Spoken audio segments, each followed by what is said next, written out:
Eu lembro de um meme que eu vi alguns dias na internet que dizia que quem vem para a Alemanha vira um cachorro. Um, tenta fazer tudo certo para agradar. Dois, passa o dia esperando para dar uma volta na rua, mesmo no inverno. E três, morre de medo do carteiro. Primeiro, tenta fazer de tudo para agradar. Isso tem a ver com esse adestramento às expectativas culturais que eu falei no vídeo passado. Tem muita gente que vai dizer que se você mora num outro lugar, se você se muda para um outro lugar, você precisa respeitar a cultura desse lugar. E aí eu pergunto o que é cultura, né? E nesse caso concreto, o que é a cultura alemã? Tomar cerveja, comer salsicha e tocar acordeão? Ou trocando a direção do exemplo, se alguém migrar para o Rio Grande do Sul, tem que aprender a comer churrasco e dançar chula.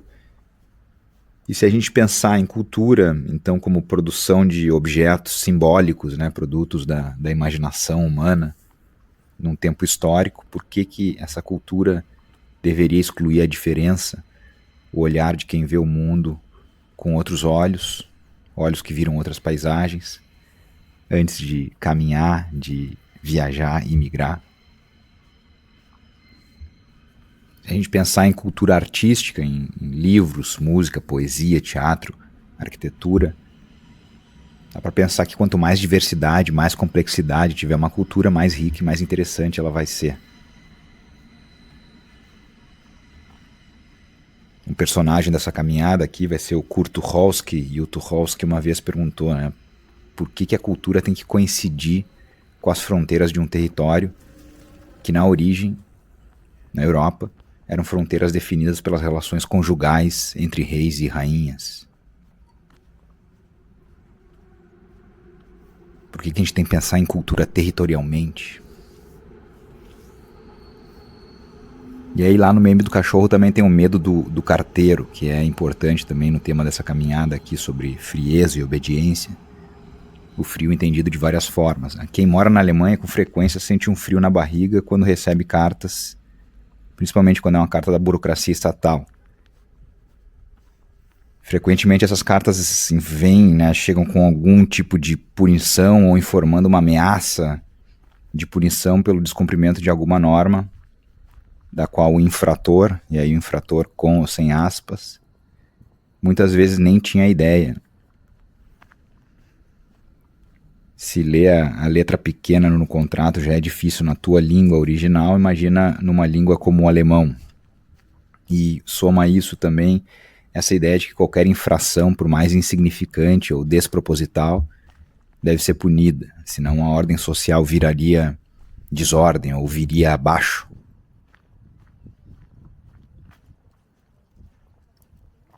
E aí problema com seguro de saúde, porque você não preencheu o formulário na data certa, ou problema com o departamento financeiro, porque se esqueceu de informar algum detalhe na declaração de renda.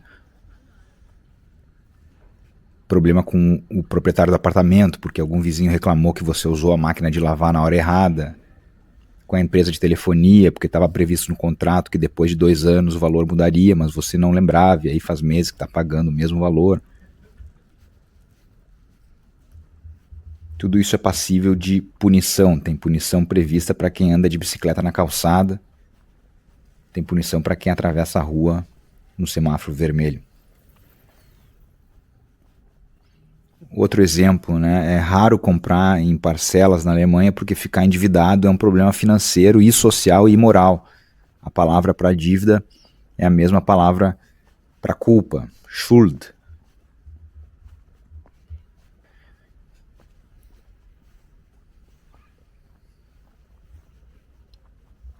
Tem uma historiadora que falou numa mistura entre caos e ordem, um dos piores momentos da história de Berlim, em abril de 45, quando o Exército Vermelho invadiu a cidade, também antes do Exército Vermelho invadir nesse contexto, né? E durante esses últimos dias da guerra, gente comendo pedaço de elefante morto perto do zoológico. Um pouco antes da invasão, Albert Speer organizou um concerto na Filarmônica de música clássica, e membros da juventude hitlerista, na saída da Filarmônica do concerto, ofereciam cápsulas de cianeto em bandejas para o público, né, para quem quisesse se suicidar. E tinha as orgias da morte, jovens fazendo festa, champanhe, sexo, suicídio coletivo. Mas tinha gente também indo na repartição pública para pagar a conta de luz e água.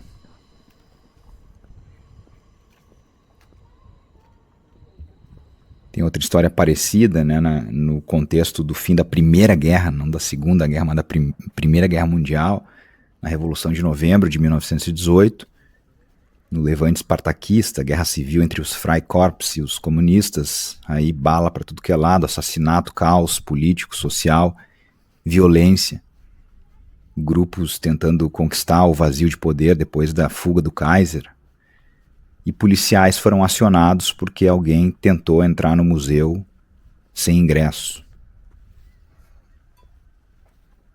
Ou seja, mesmo no caos coletivo, no fim de um mundo, tinha gente tentando cumprir regras de um mundo que nem existia mais. E aí, em vez de reconhecer a desordem, reconhecer a crise, muita gente tentava manter uma aparência de ordem para si e para os outros. É o ideal da ordem, mesmo no caos, Ordnung. Seja uma ordem escrita na lei, seja um comportamento regulado e autorregulado pela sociedade, e seja mesmo uma ordem voltada para a autonomia individual, em que cada um faça o que quiser, desde que não fale alto, não fale com o outro, não crie problema para o outro, não pare no meio do caminho do outro, não encoste no outro e assim por diante.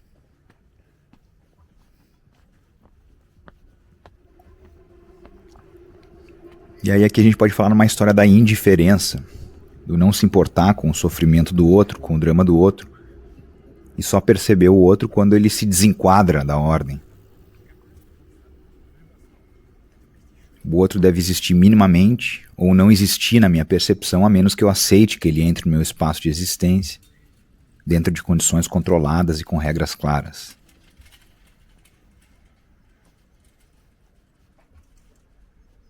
E a gente podia incluir nessa história a sobrevalorização do uniforme, representando a vestimenta, a autoridade e ordem. Hoje em dia, em Berlim, o uniforme desapareceu, junto com o recuo do exército, com o fim da Prússia, mas a força da autoridade, a força da lei continua. E no tema do uniforme, tem uma outra história clássica de Berlim, em 1906, no início do século XX, um ladrão que não conseguia registro de residência pelo histórico de roubos, e aí ele, desesperado, roubou o uniforme de um capitão do exército, se apresentou no quartel-general e ordenou que 10 soldados o acompanhassem até a subprefeitura em Köpenick. E lá, de uniforme de capitão, escoltado pelos soldados, ele prendeu o prefeito e o chefe da polícia, dizendo que tinha sido enviado para investigar irregularidades na prefeitura, e ordenou que lhe dessem o dinheiro disponível no caixa da prefeitura, que era 4.000 marcos. Voltou para casa com o dinheiro. Ninguém perguntou o nome dele, ninguém pediu documento, ele foi obedecido porque vestia o uniforme de capitão.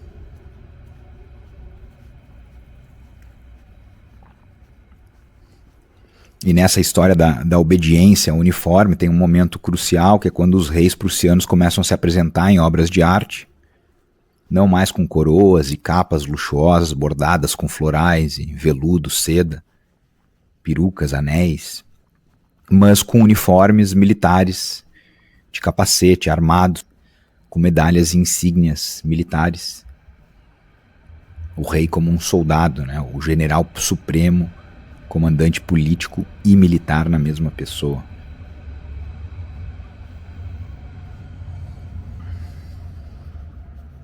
Essa historiadora que eu citei antes lembrou da importância do uniforme na Berlim Imperial.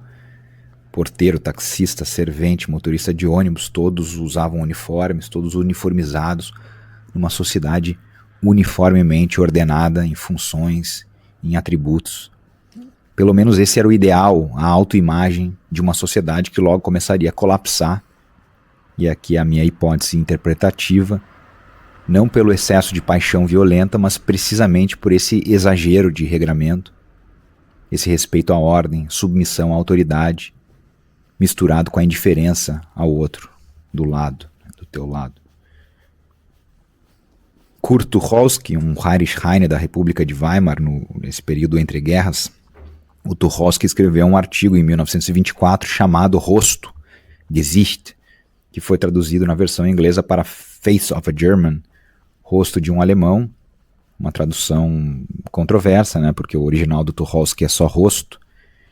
E aí nesse texto, o rosto, Tucholsky diz, né, que o nariz desse rosto se escondia num copo de bebida e a boca desse rosto emitia ordens. O colarinho da camisa estava sempre aprumado e o Hubert, que é o nome do proprietário desse rosto, tinha estudado, passado nas provas, sem ser um aluno brilhante, sem ler muito, avançou na carreira, entrou na burocracia do Estado, virou servidor público, meio subserviente, meio preocupado, não muito agitado, frio de forma geral. Estou aqui traduzindo e parafraseando. E na guerra, comandante da companhia, Company Führer, ele era frio em relação aos soldados jovens, aos subordinados, frio em relação ao mundo, frio em relação a Deus, casado, 2 filhos. E esse rosto do Hubert acreditava firmemente na justeza do Estado, do sistema jurídico, da igreja, da moralidade da época, apesar de não ter pensado muito sobre isso. Ele tentou ler Spengler uma vez, mas largou a leitura no meio. E aí o Tucholsky conclui, o Hubert, que se via harmonizado com o país, com a maioria e com a comunidade étnica, ia ter sucesso como secretário de Estado, embaixador, chefe de gabinete, porque ele joga o jogo e avança na carreira. Alemanha, conclui o Tucholsky. Em outro texto, Os Controlados, um título já significativo, Os Controlados, Tucholsky escreveu em 1913 sobre uma cena típica num bonde em Berlim. Essa cena podia ser imaginada em 2024 também, 1913 e 2024. A cena começa com o mais sagrado de todos os alemães, o homem em uniforme, entrando no bonde e pedindo para conferir os bilhetes dos passageiros. E aí a conversa para, todo mundo fica nervoso, procurando nas carteiras e nas bolsas os bilhetes, e tem um passageiro que não tem bilhete, que perdeu o bilhete ou não achou o bilhete, não comprou o bilhete. E aí o direito à privacidade termina, porque o bonde inteiro olha para ele como se ele tivesse cometido um crime. Ninguém quer saber se ele está desempregado, se ele tem filho para sustentar, algum problema na vida, ou até mesmo se ele só perdeu o bilhete e não achou. Ele pede desculpas, diz que ficaria feliz em pagar a multa, mas é olhado como um transgressor radical, ameaçando a estrutura social, a estrutura do mundo. Os Controlados.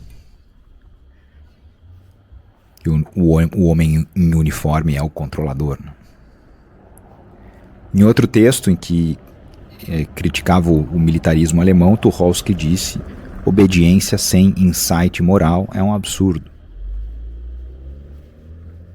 E a gente poderia reelaborar, reformular: obediência sem crítica é absurdo. Ou obediência sem crítica é desumano, porque se pensar é uma capacidade humana, então obedecer uma ordem sem refletir sobre ela é anular uma capacidade essencial que nos torna humanos. Em outras palavras, obediência sem espaço para crítica, para deliberação, é irracional, se a razão for essa capacidade humana de se justificar e se legitimar e oferecer argumentos para legitimar uma prática. Então obedecer sem pensar é atuar irracionalmente. 1931, Tucholsky de novo. Soldados são assassinos.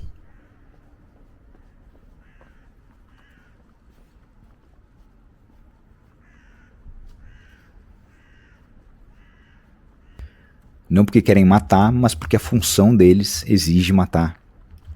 A função do soldado é obedecer prontamente uma ordem, incluída a ordem para matar ou assassinar. E aí o soldado não comete um crime passional, mas um crime frio, o cumprimento frio de uma ordem, de uma função. E o Tucholsky, nesse clima frio, também disse: eu odeio a Alemanha porque eu amo a Alemanha. Ele queria reformar o país, a sociedade, e odiava ver o país se repetindo nos ideais e nas práticas de submissão, de obediência cega, de comportamento sem crítica. E eu vou encerrar a caminhada de novo no Lustgarten, né, que é esse jardim do prazer ou desprazer, como eu comentei na última caminhada, cercado pela igreja, pelo palácio e pela memória do exército prussiano. Mas vou voltar a esse tema, que é um tema vasto, o frio alemão, na próxima caminhada.